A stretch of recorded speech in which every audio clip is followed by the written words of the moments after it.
We often hear about women who claim that they have been stalked, but what does it mean? Stalking is a form of harassment where one person continually gives unwanted attention to another person. This could be through phone calls, messages, emails, or when somebody follows that victim without stopping. Stalkers' behavior include a series of actions carried out with some regularity during a certain period. Behavior that is directed towards a specific person or that person's relatives, acquaintances, colleagues, or property. That behavior includes unwanted contact because the victim does not welcome the attention and has made this quite clear to the perpetrator, either by saying it in writing or through her body language.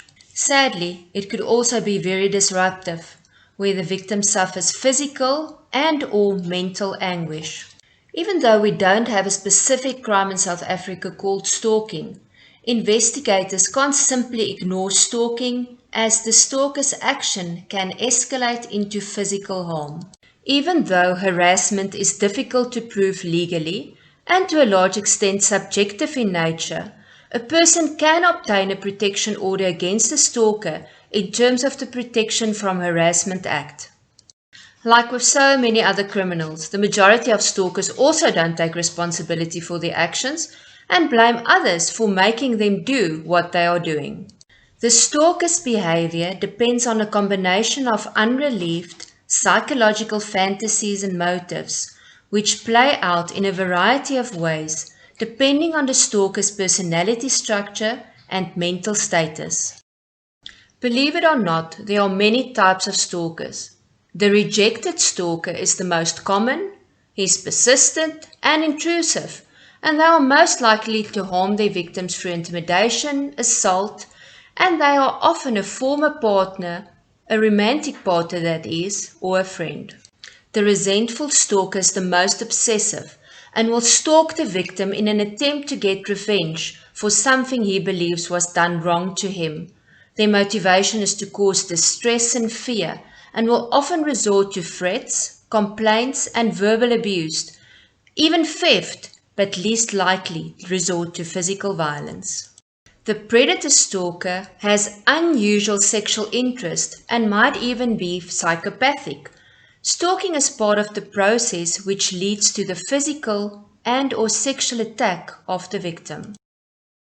And then there's cyber stalkers who use modern technology and the internet to cyber stalk their victims through cyberbullying and other methods, like they get third parties to pursue the victim through falsified information by providing personal contact details online or even offering sexual services.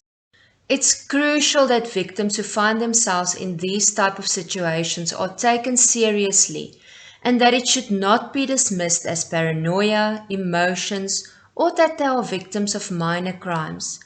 Even though stalking is not a criminal offense per se, it should be reported because it might just end violently or have a long-lasting psychological impact on its victims. The article published in Savamas about stalking has many more details about what options stalking victims have. If you are interested in reading this article, why don't you contact us? Remember also to like us on Facebook and to follow us on Twitter. Thanks for watching.